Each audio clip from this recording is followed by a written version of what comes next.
मोदी सरकार 3.0 के मंत्रियों के विभागों का बंटवारा हो गया है। ज्यादातर बड़े विभागों के मंत्री अपने विभागों में बने हुए हैं।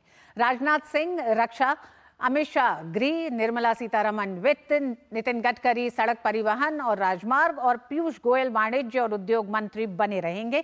इसके अलावा शिवराज सिंह चौहान कृषि और किसान कल्याण के साथ ग्रामीण विकास की जिम्मेदारी भी संभालेंगे। बीजेपी अध्यक्ष जेपी नड्डा स्वास्थ्य और परिवार कल्याण के साथ रसायन और उर्वरक मंत्री की जिम्मेदारी संभालेंगे। वहीं आपको विस्तार से बताते हैं कि किसको क्या विभाग मिला है। मोदी 3.0 में विभागों का बंटवारा हो गया है। राजनाथ सिंह एक बार फिर रक्षा मंत्री बने रहेंगे। रक्षा मंत्रालय का कार्यभार संभालेंगे राजनाथ सिंह।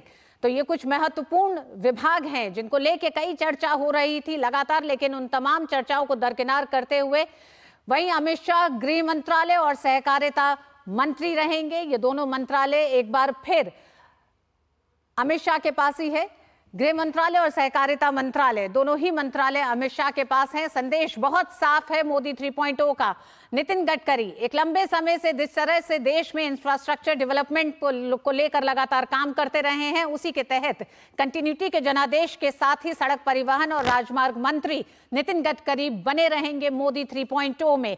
ये बड़ा एक तरह से संतोष देशवासियों को भी है, क्योंकि लगातार देश की जनता ने एक बहुत बड़ा भरोसा नितिन गडकरी में भी जताया और नितिन गडकरी के भरोसे का एक तरह से कह सकते हैं परिणाम भी देशवासियों के सामने रहा है। इंफ्रास्ट्रक्चर के डेवलपमेंट की अगर बात करें, वहीं जेपी नड्डा को स्वास्थ्य और परिवार कल्याण विभाग दिया गया है। इसी के साथ अतिरिक्त विभाग की भी जिम्मेदारी दी गई है। रसायन विभाग का भी दिया गया है। शिवराज सिंह चौहान को कृषि और किसान कल्याण मंत्रालय की जिम्मेदारी सौंपी गई है। शिवराज सिंह चौहान के पास अपना एक लंबा अनुभव है। मध्य प्रदेश में हम जानते हैं कि जिस समय किसान आंदोलन को लेकर तमाम राज्यों के किसान सड़कों पर थे, उस समय भी मध्य प्रदेश में जिस तरह से एक संतुलन था, उसको देखते हुए वहीं निर्मला सीतारमण वित्त मंत्री की जिम्मेदारी मोदी 3.0 में भी संभालती रहेंगी।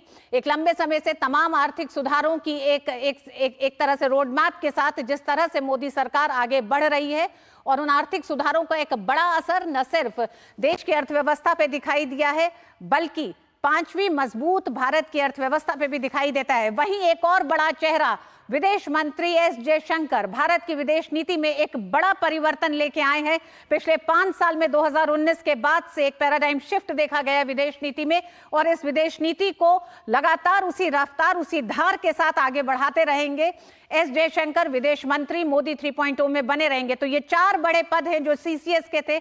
लगातार भारतीय जनता पार्टी का कहना था कि ये पद भारतीय जनता पार्टी अपने पास रखेगी।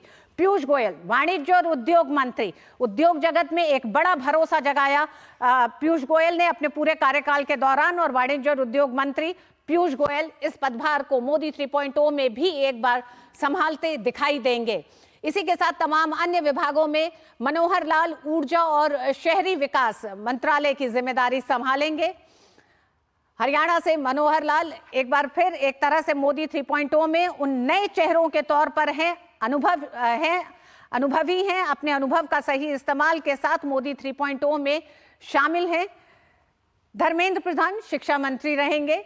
नई शिक्षा नीति को आगे बढ़ाते हुए धर्मेंद्र प्रधान, और यह कहा जा रहा है कि मोदी 3.0 में एक तरह से कई ऐसे बड़े मंत्रालय हैं जो कि किसी देश की दिशा और दशा को तय करते हैं। तो एक कंटिन्यूटी के संदेश के साथ, निरंतरता के संदेश के साथ उन तमाम मंत्रियों को उन मंत्रालयों के साथ ही जोड़ के रखा गया है। उसी में से धर्मेंद्र प्रधान शिक्षा मंत्री बने रहेंगे। एचडी कुमार स्वामी जेडीएस से हैं और इन्हें आपको भारी उद्योग मंत्रालय दिया गया है। ये भारी उद्योग मंत्रालय की जिम्मेदारी संभालेंगे। जीतन राम मांझी सबसे वरिष्ठ एक तरह से सांसद मोदी 3.0 में एमएसएमई मंत्रालय का कार्यभार संभालेंगे।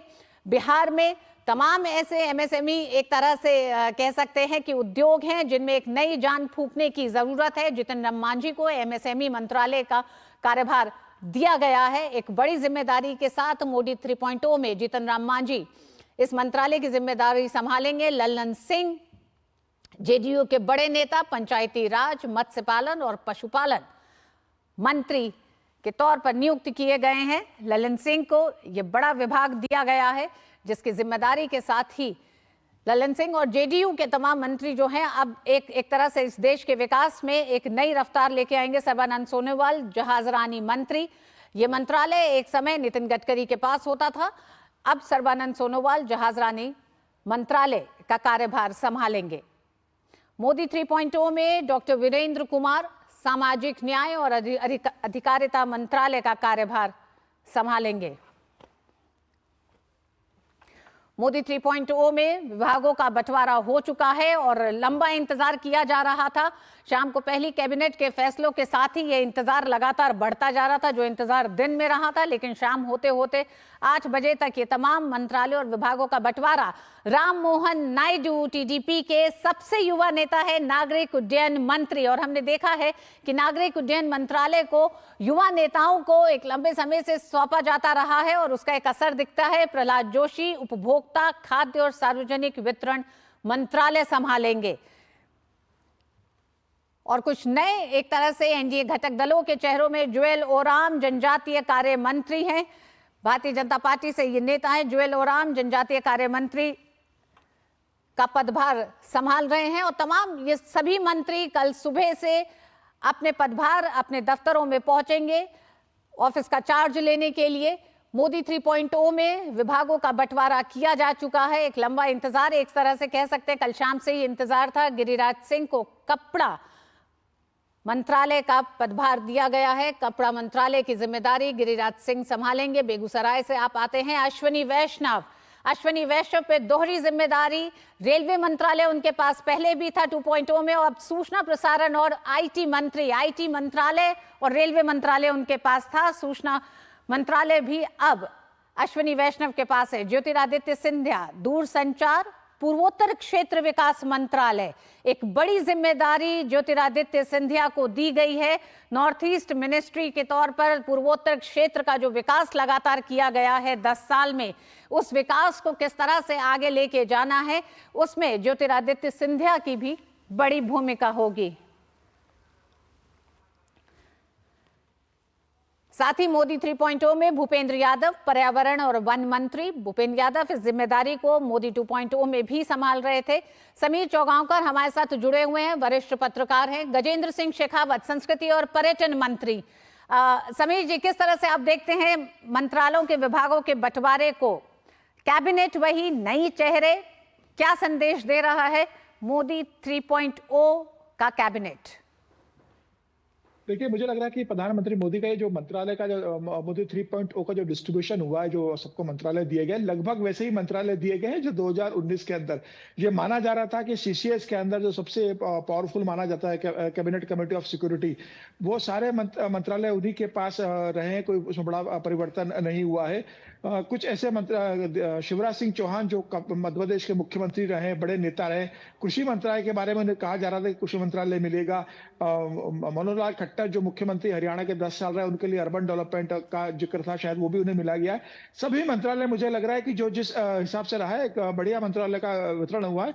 कुछ एक मंत्रालय में जरूर सरप्राइजिंग लग रहा है, जैसे ज्योतिराज सिंधिया को सिविल एविएशन ले लिया गया है, उन्हें पूर्वोत्तर विकास का दे दिया गया है। लेकिन इस पूरे मंत्रालयों का अगर डिस्ट्रीब्यूशन आप देखो तो मुझे लगता है कि सबसे ज्यादा महत्वपूर्ण मंत्रालय अश्विनी वैष्णव के पास, जो 2019 में थे, आज भी उन्हीं के पास मिला हुआ है। रेलवे उनके पास है। I&B जैसा एक महत्वपूर्ण मंत्रालय जो पहले अनुराग ठाकुर के पास था, वो मंत्री नहीं बने हैं, तो वो इतना महत्वपूर्ण मंत्रालय उनको दिया गया है। तो मुझे लग रहा है कि अगर कहा जाएगा कि कोई विजेता बनकर कौन निकला है, तो मुझे लग रहा है कि अश्विनी वैष्णव एक बड़े विजेता बनकर निकले।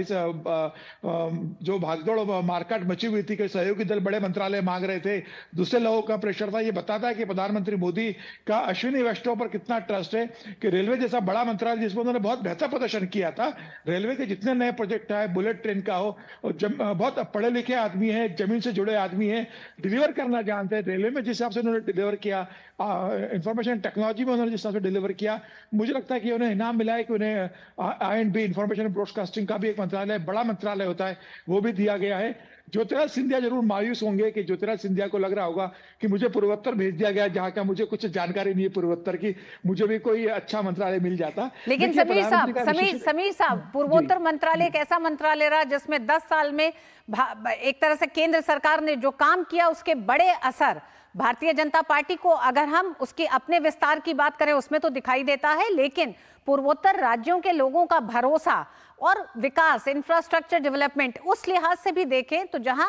भारतीय जनता पार्टी, एनडीए सरकार लगातार पूर्वोत्तर को भारत के द्वार की तरह से कहती रही है, एक्ट ईस्ट पॉलिसी के तहत उसे देखती रही है, उसमें ये बहुत ही महत्वपूर्ण, मतलब एक बड़ी जिम्मेदारी भी ज्योतिरादित्य सिंधिया को दी गई है। बिल्कुल, इस पे कोई दो राती बड़ी जिम्मेदारी दी गई, उन्हें संचार मंत्रालय भी ज्योतिरादित्य सिंधिया को दिया गया है। लेकिन मुझे लगता है कि सर्बानंद सोनोवाल के पास अगर वो मंत्रालय रहता है, क्योंकि वो पूर्वोत्तर से आते हैं, आसाम से आते हैं, आसाम के मुख्यमंत्री रहे, वो पूर्वोत्तर को बेहतर समझते हैं सर्बानंद सोनोवाल, तो ज्यादा अच्छा रहता है। लेकिन ज्योतिरादित्य सिंधिया भी बहुत समझदार और पढ़े लिखे नेता रहे हैं, अच्छा परफॉर्म किया था उन्होंने सिविल एविएशन के अंदर, तो ज्योतिरादित्य सिंधिया भी वहां बेहतर प्रदर्शन करेंगे। हरदीप पुरी के पास वापिस पेट्रोलियम आ गया, पहले वो पेट्रोलियम मिनिस्टर थे, बाद में वो उनके पास अर्बन डेवलपमेंट आ गया था। धर्मेंद्र प्रधान के पास शिक्षा मंत्रालय वापस कंटिन्यू किया है, तो गिरिराज सिंह को वस्त्र मंत्रालय मिल गया है। मुझे लग रहा है कि थोड़ा चिराग पासवान थोड़े मायूस होंगे इस मामले में कि उन्हें खेल खाली एक मंत्रालय दिया गया है, वो बड़े मंत्रालय की उम्मीद कर रहे होंगे। इसके अलावा जितिन राम मांझी को मुझे लगता है कि बड़ा मंत्रालय दे दिया गया है, जो नारायण राणे के पास हुआ करता था, वो एक बड़ा मंत्रालय चला गया है। मुझे लगता है विभागों का बंटवारा बहुत अच्छा और बहुत शानदार किया प्रधानमंत्री मोदी ने, और टीम का जो सिलेक्शन हुआ है प्रधानमंत्री मोदी का, वह भी बहुत शानदार है। आप अगर देखेंगे तो वेल क्वालिफाइड एक अच्छे टीम प्रधानमंत्री मोदी ने बनाई है, और गठबंधन की सरकार में रहते हुए किसी गठबंधन के सहयोगी का दबाव सरकार पर दिख नहीं रहे। आप देखिए, नीतीश कुमार को एक कैबिनेट और एक राज्य मंत्री का विभाग मिला है, नायडू को भी, चंद्रबाबू नायडू की तेलुगुदेशम पार्टी को भी एक कैबिनेट, एक राज्य मंत्री का दर्जा मंत्रालय मिला है। तो मुझे लग रहा है कि बहुत सामंजस्य से बेहतर दिया गया है। सीआर पाटिल को जल शक्ति मंत्रालय दिया गया, जो गजेंद्र सिंह शेखावत के पास हुआ करता था। गजेंद्र सिंह शेखावत को दूसरे मंत्रालय में शिफ्ट कर दिया गया है। तो मुझे लग रहा है कि विभागों का बंटवारा बहुत अच्छा हुआ। प्रधानमंत्री मोदी मुझे लगता है कि 5 साल किसी के पास एक विभाग रखते नहीं है, वो परफॉर्मेंस देखेंगे कितना कितना डिलीवर किया है। 1 साल बाद फिर मंत्रालय में फेरबदल हमें देखने को मिलेगा। जो बेहतर परफॉर्म करेंगे वो मंत्रालय में बने रहेंगे, जो एमओएस अच्छा करेंगे वो कैबिनेट मंत्री भी बन सकते हैं, और जो परफॉर्म नहीं करेंगे वो मंत्रालय से बाहर भी हो सकते हैं। तो प्रधानमंत्री मोदी का टास्क रहता है, बेहतर टास्क मास्टर है, जो प्रधानमंत्री के टारगेट को अचीव करेगा वो मंत्रालय में बना रहेगा। अब देखते हैं कि मंत्री कैसे परफॉर्म करते हैं, लेकिन प्रधानमंत्री मोदी सबसे काम करवाना जानते हैं। उनके सारे मंत्री 24 घंटे 7 दिन काम करते हैं, जैसे प्रधानमंत्री मोदी खुद 24 घंटे 7 दिन काम करते हैं।